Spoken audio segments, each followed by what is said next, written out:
नमस्कार, आप देख रहे हैं चक्रव्यूह। सवालों के चक्रव्यूह में आज मेरे साथ इनेलो नेता अभय चौटाला। आपका स्वागत है अभय जी। बहुत धन्यवाद। मौजूदा परिस्थितियों की बात करें, हरियाणा की राजनीति की, तो कहाँ देखते हैं इनेलो जिस चक्रव्यूह में है? पार्टी के बड़े नेता जमीनी राजनीति से दूर, अपनों में बिखराव, तो इस चक्रव्यूह से इनेलो कैसे निकल रही है? जहाँ तक कोई बिखराव का सवाल है, बिखराव हमारे यहाँ तो कहीं कोई बिखराव की बात है ही नहीं। ये ठीक है कि कोई 2, 4, 5 ऐसे नेता थे हमारे जो केवल स्वार्थ के लिए हमारे साथ थे। जब उनको टिकट नहीं दिया तो उन्होंने कोई दूसरे राजनीतिक दल तलाशने शुरू कर दिए। लेकिन मैं ये मान करके चलता हूँ कि उनको वहाँ पे भी जगह नहीं मिलेगी। जो स्वार्थी होते हैं, हाँ, उनको उस चेहरे को हर कोई पहचान लेता है। लेकिन जब पारखी नजरें हों तो फिर जब उनको टिकट दी गई तब उन्हें क्यों नहीं परखा गया? और जब उन्होंने बाद में आवाज बुलंद की तब हम उन्हें स्वार्थी कहते हैं। मेरा इशारा शमशेर खरगड़ा की तरफ भी है। हमने उन लोगों को इसलिए अपनी पार्टी में शामिल किया था जी। जब वो आए थे हमारी पार्टी में, तब उन्होंने ये कहा था कि हम निस्वार्थ बिना किसी लालच के आपके साथ काम करेंगे। लेकिन हमने उनको एक सम्मान दिया, हमने उनको चुनाव लड़वाए, लेकिन वो हार को पचा नहीं पाए। उनको यूं लगा कि जैसे उनकी हार के कारण ही हम थे। यानी आप ये मानते हैं कि हर एक के लिए हार को पचा पाना और जीत को संभाल पाना मुश्किल है? हाँ, ठीक बात है। हार पचानी बहुत मुश्किल होती है। आदमी जब मैदान में उतरता है तो ये सोच के उतरता है कि मैं इसको जीत में तब्दील करूंगा। लेकिन ये तो लोगों की मर्जी है, यहाँ ताकत का इस्तेमाल नहीं है। यहाँ लोग फैसला करते हैं पॉलिटिक्स में, लेकिन कि कौन जीतेगा। जी, बिल्कुल। ये फैसला लोगों का है। जैसा मैंने कहा कि लोगों के मैंडेट को स्वीकार करना पड़ता है। परफेक्ट। लेकिन जैसा मैंने कहा कि आपके बड़े नेता जमीनी राजनीति से दूर हैं। कौन कहता है दूर है? हाँ, क्योंकि वो जेल में है, तो लीडरशिप की कमी है। सभी पूरा दारोमदार आप पर है। आप मुझे ये बताओ, हाँ, किसी आदमी को आप जेल में बंद करके ये कैसे कह सकते हो कि वो जमीनी राजनीति से दूर चले? तो फिर आपके जो लोग इल्जाम लगाते हैं कि इनेलो की राजनीति जेल और अस्पताल से चलती है, वो सही है? नहीं, ये जो आरोप लगाते हैं इस किस्म के, हाँ, वो लोग हैं जो हताश हो गए। ओके। जिनकी हालत खुद की आज खराब होगी। अब उनके पास हमारे ऊपर लगाने के लिए कोई आरोप नहीं बचे। अब उनको हमारे से एक डर हो गया, एक चिंता उनको सताने लगी कि ये लोग कल सत्ता में आएंगे और जो तुम लोगों ने लूट मचाई है उसका हिसाब ये लेंगे। तो उन्होंने एक नया रास्ता इख्तियारात कर लिया कि लोगों के बीच में ये प्रचार करना शुरू कर दो कि इनकी राजनीति तो जेल और हॉस्पिटल से चलती है। लेकिन आप खुद ही कहते हैं कि फाइनल डिसीजन सुप्रीमो लेंगे। पहले आप बात सुने। हाँ। जेल के अंदर टेलीविजन लगे। हाँ। आजकल पल पल की खबर टेलीविजन पे चलती है। बिल्कुल जाती है। आजकल जेल में हर राजनेता को, आम आदमी को, आम कैदी को अखबार पढ़ने को मिलता है। परफेक्ट है। वहाँ रेडियो सुनने को मिलता है। बाहर की एक एक गतिविधि की उनको जानकारी होती है, क्योंकि अगर कोई जाकर के भी नहीं बताएगा तो भी आजकल तो ये बहुत बड़ा माध्यम है। और अब तो इतने चैनल्स हो गए, आप अपनी स्टेट के ऊपर ले लीजिए, कम से कम भी 10 से 12 चैनल ऐसे हैं जो हरियाणा की राजनीति पे पैनी नजर रखते हैं। और वो सारे चैनल वहाँ जेल में भी चलते हैं। तो फिर उनको एक एक चीज की जानकारी है कि कहाँ पे क्या हो रहा है। लेकिन अभी जी जानकारी होना अलग बात है, पार्टी के फैसले लेना हाँ, पार्टी के फैसले लेने की बात यह है, हाँ, कि हम अपने नेताओं को, हाँ, हमने कोई भी फैसला करना है, हम अपना पहले जो हमारी कोर कमेटी है उसकी मीटिंग करते हैं। हम उस मीटिंग के अंदर फैसला लेते हैं। फैसला लेकर के हम अपने नेताओं को बताते हैं कि भाई हमने नीचे ये निर्णय लिया है, आपने इसमें कोई तब्दीली करनी है तो हम दोबारा से मीटिंग करके हर उस बात पे भी विचार कर सकते हैं।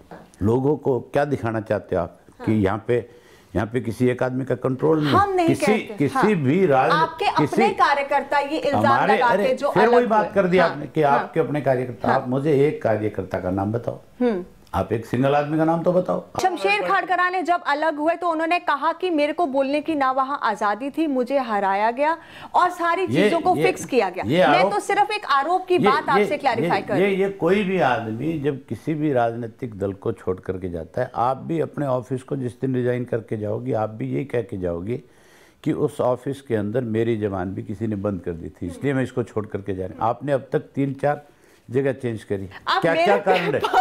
मेरी तो अपनी पर्सनल ग्रोथ, राजनीति नहीं, बिल्कुल पर्सनल। हमारे यहाँ तो कोई भी, तो आप मानिए कि राजनीति में लोग अलग होते हैं पर्सनल ग्रोथ के लिए। राजनीतिक पार्टी में कोई भी आदमी पार्टी को छोड़ करके जाएगा तो कोई ना कोई इस तरह का आरोप जरूर लगाएगा कि भी वहां मेरी अनदेखी हुई। अब मैंने कभी नहीं कहा कि मेरी अनदेखी हुई या मुझे टिकट नहीं मिला, क्योंकि मैं राजनीति में नहीं हूँ। राजनीति के अंदर बहुत से ऐसे लोग हैं जो ये आरोप लगा करके छोड़ते हैं। उनसे ये पूछने वाला हूँ, जिस पार्टी के पास 2,80,000 बूथ सत्र के कार्यकर्ता हूँ, जिसके पास 30 लाख से ज़्यादा मेंबर हो, अगर उसमें से 1 या 2 आदमी ये कह करके जाता है तो मान के चलो 100% स्वार्थी है। अगर वो स्वार्थी नहीं है, जो कल भारतीय जनता पार्टी को गालियाँ दे रहा था, जो ये कह रहा था कि मोदी की क्या औकात है, आज वो फिर मोदी के चरणों में क्यों है?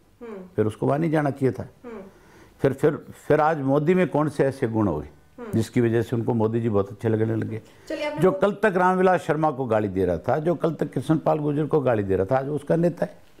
तो ये सब चीजें, जो कोई व्यक्ति किसी को छोड़ करके जाता है उसके ऊपर आरोप लगाता है। राजनीति तो अभय जी हरियाणा की सियासत में हमेशा रही है। वही जो आपके अवतार सिंह बढ़ाना है, कभी इनेलो का हिस्सा हुआ करते थे, फिर कांग्रेस में गए, अब आप वापस वो इनेलो में, फिर कहते हैं मैं परिवार में वापस आया। आप एक चीज देखो, बढ़ाना की एक बात बताता हूँ आपको। 27 साल पहले बढ़ाना ने चौधरी देवीलाल की उंगली पकड़ करके राजनीति सीखी। उसके बाद उस व्यक्ति ने 27 साल लगातार कांग्रेस पार्टी में रह करके कांग्रेस की सेवा करी। आज उसने कांग्रेस को इसलिए छोड़ा था कि चीफ मिनिस्टर का समधी जो है करण सिंह दलाल, जो फरीदाबाद डिस्ट्रिक्ट के रहने वाले हैं, पलवल के रहने वाले हैं, उन्होंने उनका लोकसभा के चुनाव में खुल करके विरोध किया। कांग्रेस में रहते हुए भारतीय जनता पार्टी की मदद करी। उसने जब इस बात की शिकायत करी, उसकी बात को किसी ने नहीं सुना, तब उसने उस राजनीतिक दल को छोड़ा। हम जैसे कोई भी राजनीतिक आदमी किसी भी पार्टी में लंबे समय तक रह करके अगर किसी राजनीतिक दल को छोड़ता है तो मान करके चलो उसको उसकी पीड़ा होती है। हमारे भी कुछ ऐसे साथी हैं जो लंबे समय तक हमारे साथ थे। मैं आपको उदाहरण के तौर पे बता देता हूँ।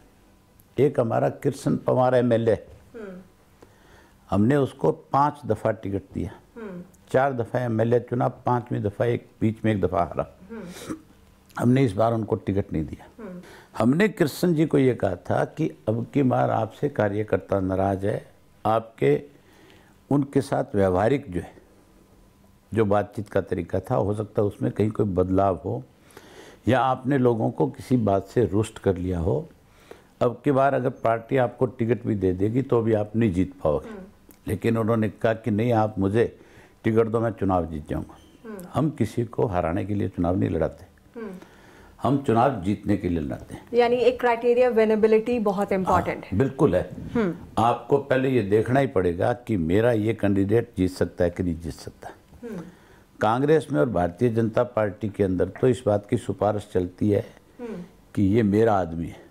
रीजनल पार्टियों में कोई किसी का व्यक्ति नहीं होता। रीजनल पार्टी, हमारी जो पार्टी विशेष रूप से कार्यकर्ताओं की पार्टी है, हमें जब कार्यकर्ता आकर के कहता है कि ये 3 लोग हैं, इनमें ये भारी है सबसे, तो हम उनकी बात को सुन करके जो सबसे भारी नजर आता है उसको टिकट देते हैं। आपने कांग्रेस की बात की, आपने बीजेपी की बात की। कांग्रेस के लोग बहुत छोड़कर बीजेपी में शामिल हुए। कांग्रेस में डिसिडेंट्स की जो तादाद है वो लगातार बढ़ रही है। आप एक चीज उससे देखें, आज कांग्रेस पार्टी में जो लोग 10 साल सत्ता में रहे, जिन्होंने सत्ता का सुख भोगा, जिन्होंने सेवा नहीं करी, चीफ मिनिस्टर ने स्वयं पानीपत के जलसे में ये बात कही कि जिन लोगों ने मलाई खाई है अब आप उनको सबक सिखाओ। इसका मतलब मुख्यमंत्री को जानकारी थी कि तेरे राज के अंदर ये लोग मलाई खा रहे।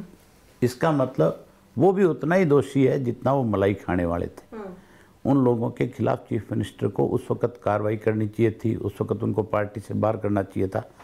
अगर मुख्यमंत्री स्वयं बेईमान ना होता तो फिर ये बात उसकी ज़बान से नहीं निकलती। अब रही बात, एक तरफ मोदी जी ये कहते हैं कैथल गए थे और कैथल में जा कर के लोगों को उम्मीद तो ये थी कि कोई बहुत बड़ी सौगात हरियाणा को दे के आएंगे, क्योंकि हरियाणा सूखे की चपेट में था, हरियाणा की हालत ख़राब थी। आज भी सूखे की और पानी की दोनों की मार है। उसके बावजूद उन्होंने वहाँ पे कुछ देने के ये कहा कि मेरा हरियाणा से बहुत प्यार है, बहुत लगाव है, मैं हरियाणा से बहुत कुछ सीखा हूँ। दिया कुछ नहीं, भाषण दिया और उस भाषण में ये कहा कि मैं भ्रष्टाचार को जड़ मूल से ख़त्म करना चाहता हूँ। अब उन लोगों को भारतीय जनता पार्टी अपनी पार्टी में शामिल कर रही है जिनके खिलाफ भ्रष्टाचार के आरोप हैं, जिनके खिलाफ पुलिस में FIR लॉज है, जिन लोगों के खिलाफ आज कानूनी प्रतिक्रियाएं चल रही है। रामविलास शर्मा कहते हैं बीजेपी ऐसी गंगा है जो इसमें आता है वो गंगा हो जाता है। तो ये रामविलास शर्मा जी सब MLA थे हमारे यहाँ। ये 91 की बात है। ये जब वहाँ पे MLA थे, MLA भारतीय जनता पार्टी से थे, चीफ मिनिस्टर भजन लाल होते थे, उनकी गोद में बैठ के खेलते थे। तो ये तो खुद इस गंगा में डूबे हुए हैं पहले से।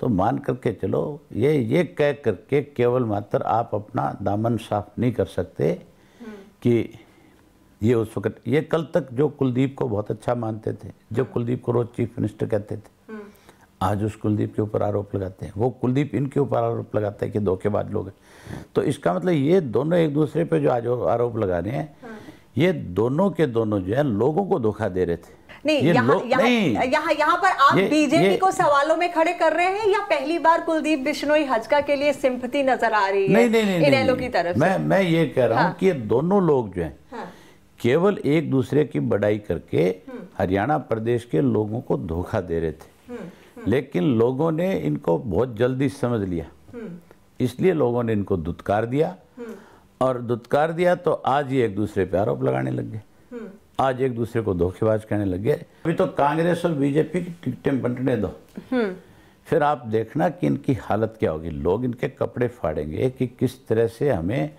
टिकटों का लालच दे करके पार्टी में शामिल किया गया था, हमारे से क्या क्या वायदे किए थे, हमारे साथ किस तरह से इन लोगों ने धोखा किया। बीजेपी ने तो हमारी पार्टी के जिन लोगों को हमने टिकट दे रखे उनके पास अभी भी ये लोग जाते हैं, ये कहते हैं कि आप हमारी पार्टी में जाओ, हम आपको टिकट देंगे। इसका मतलब इनका दिवालिया पिट गया, इनके पास कोई कैंडिडेट ही नहीं बचे जो आज भी इस भागदौड़ में लगे। आप बीजेपी पर खरीदो फरोख्त के इल्जाम लगा रहे हैं या बीजेपी पर लालच देने का आरोप लगा रहे हैं? लालच और खरीदो फरोख्त में कोई फर्क नहीं होता। लालच देना भी उतना ही बड़ा गुनाह है जितना बड़ा किसी को खरीदना है। ये हमारे कैंडिडेट्स के पास चल करके गए थे, जरूरत पड़ी हम उनको सामने ले आएंगे और सामने ला करके बता देंगे कि फलाने आदमी ने जा करके आपके इस नेता से, हमारे इस नेता से कांटेक्ट किया था और उससे जा करके कहा था। उसने आगे से जवाब भी बड़ा सख्त दिया, उसने कहा कि मैं अपना राजनीतिक अंत कर लूँ तुम्हारे कहने से। मेरे पे अगलों ने इतना बड़ा विश्वास जताया है, मुझे टिकट दी है, मुझे एक मान सम्मान पार्टी में मिला है, मैंने जो पार्टी के लिए काम किया आज मुझे उसका फल मिला है। यानी पूरा का पूरा जो सत्ता का फाइनल मैच है वो इस वक्त टिकटों के चक्रव्यूह में जकड़ा हुआ है और सभी इस टिकटों के चक्रव्यूह में घूम रहे। हमने सबसे पहले अपनी 73 टिकटें दी है, डिस्ट्रीब्यूट करी और हमारे यहाँ 73 टिकटों पे जहाँ हमने टिकट दी है वहाँ केवल 6 और 7 लोगों ने इसका विरोध किया था और जिन 6-7 में से 2-3 लोग वापस हमारे पास आ गए, 3-4 लोग बचे और मैं ये मान करके चलता हूँ जिस दिन उनको भारतीय जनता पार्टी की तरफ से टिकट नहीं मिलेगा उस दिन वो भी वापस आएंगे। यानी कि बीजेपी जो लोकसभा में मोदी के नाम को लेकर चली थी, विधानसभा में भी मोदी के नाम पर ही वो चुनाव में उतर रही है। महाराष्ट्र के अंदर तो शाह साहब गए थे अभी, वो क्या है बिल्कुल साफ साफ कि अब चुनाव मोदी के नाम का नहीं, अब तो पार्टी के नाम का है। मुझे लगता है हरियाणा में भी ये कहने वाले हैं बहुत जल्दी। लेकिन हरियाणा में इन्होंने सीएम कैंडिडेट डिक्लेयर करने से मना कर दिया है, तो आपको क्या लगता है कि इससे कैंडिडेट हो तो डिक्लेयर करे ना। यहाँ तो सारे के सारे वो लोग लाइन में लगे हुए हैं जो विधानसभा में पहुंच ही नहीं पाएंगे, जो जीत ही नहीं सकते। वो लोग कहते हैं कि हम चीफ मिनिस्टर के दावेदार हैं, इनसे पूछ तो लो तुम्हारे में से जीतने वाला कौन है। बीजेपी हजका गठबंधन टूटने से क्या समीकरण बदले हैं? कोई समीकरण नहीं बदलता। जो लोग लोगों के साथ धोखा करते हैं वो इकट्ठे हो जाए तो कोई फर्क नहीं पड़ता, जो अलग अलग हो जाए तो कोई फर्क नहीं पड़ता। इससे कोई फर्क पड़ने वाला नहीं है। लोगों ने पहले से मन बना रखा है। अब इस चुनाव के अंदर लोग भारतीय जनता पार्टी को भी, कांग्रेस को भी, इनको पूरी तरह से साफ कर। कुलदीप बिश्नोई का कहना है कि बीजेपी की प्री प्लानिंग थी, इसलिए उनका जो चुनाव है वो हराया गया और इसलिए इनेलो ने ये चुनाव जीता। कहीं ना कहीं अंडर करंट सेटिंग थी। मुझे एक चीज बताओ, आप किस व्यक्ति का नाम लेते हो?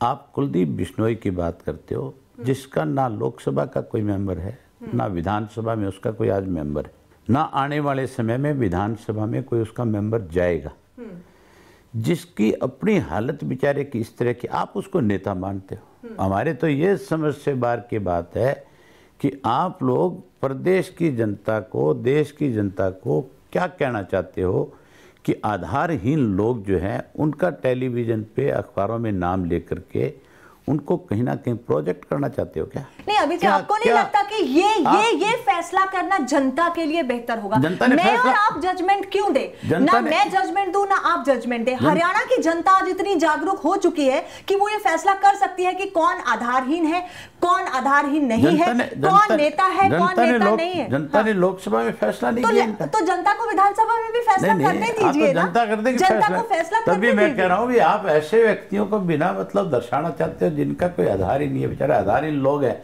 जिनकी पार्टी सिर्फ परिवार के 2 सदस्यों पे टिकी हुई है, तीसरा आदमी टिकट लेने वाला आदमी नहीं बचा।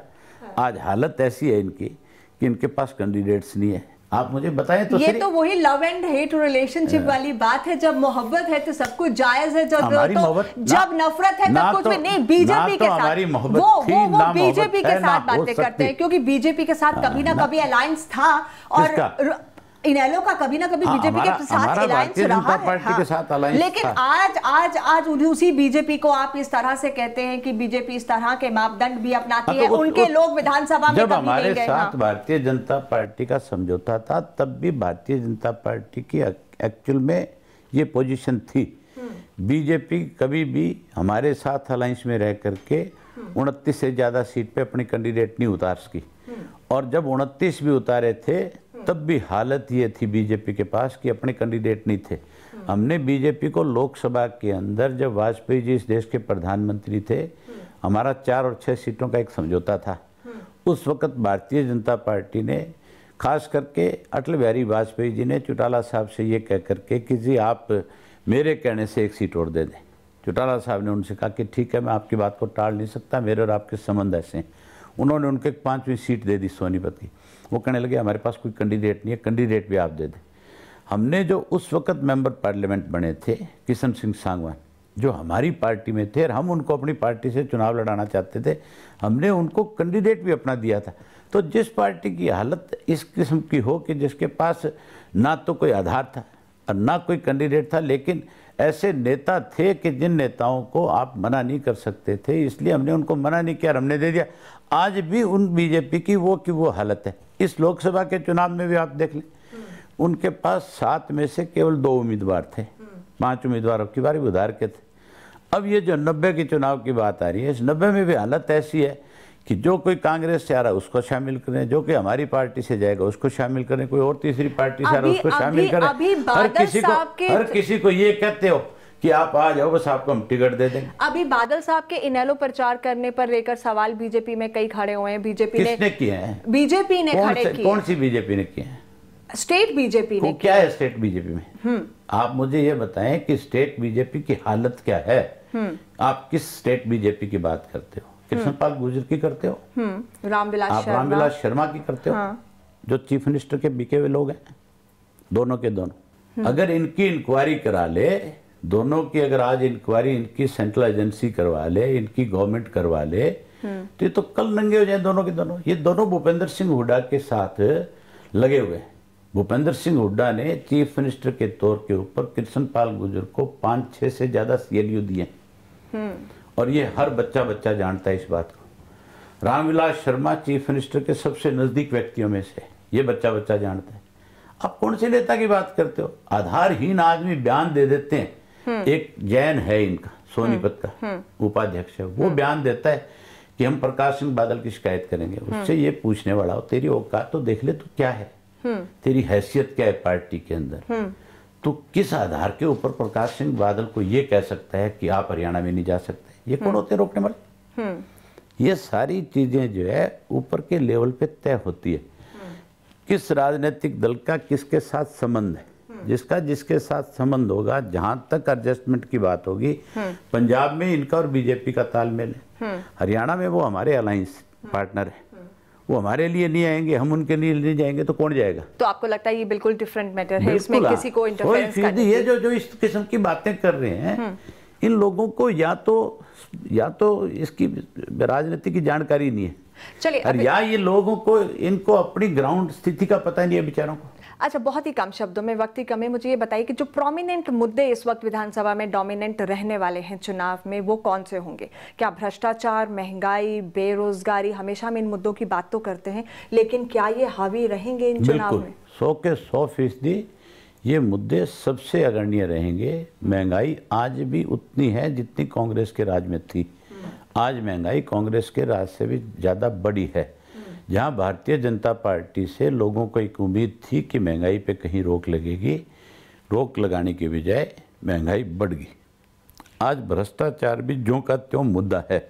हरियाणा प्रदेश में आज भी अफसर बेलगाम है, अफसरशाही अपनी मनमर्जी करती है। आज भ्रष्टाचार के साथ साथ बेरोजगारी भी एक मुद्दा है। आज विकास भी अपने आप में एक मुद्दा है। आज हरियाणा प्रदेश में मुख्यमंत्री अपने आप में एक मुद्दा है। आज तो आपने देखा नहीं कि किस तरह से इन्होंने एक गुलाबी गैंग बना लिया अपना, जैसे कोई मतलब एक गिरोह बना करके, फिल्मों में दिखाया जाता है कि एक पूरा गिरोह बना करके कैसे हमने किस घर को लूटना है। इन्होंने एक गिरोह बना करके पूरे प्रदेश को लूटा है। तो आपका कहना है गुलाबी गैंग लूट रहा है? अब हाँ, लूट ही रहा है, लूटने में कमी। जब इस गुलाबी गैंग की पोल खुलनी शुरू हुई, जब इनको लगा कि अब ये गुलाबी गैंग पकड़ में आ जाएगी, तब इन्होंने अपने गुलाबी गैंग के कुछ सदस्यों को किसी पार्टी में भेज दिया, किसको किसी में भेज दिया। तो कहीं एक आपकी पार्टी में तो नहीं भेज दिया? हमारी पार्टी में तो कोई ऐसा व्यक्ति आ ही नहीं सकता। ऐसे तो नहीं, दूसरी में चले गए, तो आपको कैसे लगता है कि आप में नहीं भेजा होगा? अवतार सिंह भडाना का और चीफ मिनिस्टर का तो 36 का आंकड़ा रहा है, इसलिए उस गैंग का सदस्य नहीं हो सकता। ओके, इस गैंग के जो सदस्य थे वो आपको भी पता है, आप मेरे मुंह से ना करवाएं तो ज्यादा अच्छा है। आपको एक बात की जानकारी। कुछ बातें वक्त के साथ सामने आए, उसी में अच्छाई रहती है। बेहद शुक्रिया हमारे साथ इस कार्यक्रम में शामिल होने के लिए। लेकिन पल पल बदलती हरियाणा की तस्वीर और उसके साथ पल पल बदल रहे हैं हरियाणा की सियासत के रिश्ते भी। बहरहाल आना तो इन सभी नेताओं को जनता की अदालत में है, यानी आपकी अदालत में है, तो इसलिए फैसला भी आपके पास ही छोड़ते हैं कि ये आपके इस चक्रव्यूह से कैसे बाहर निकलेंगे। हम लेते हैं आपसे इजाजत। नमस्कार।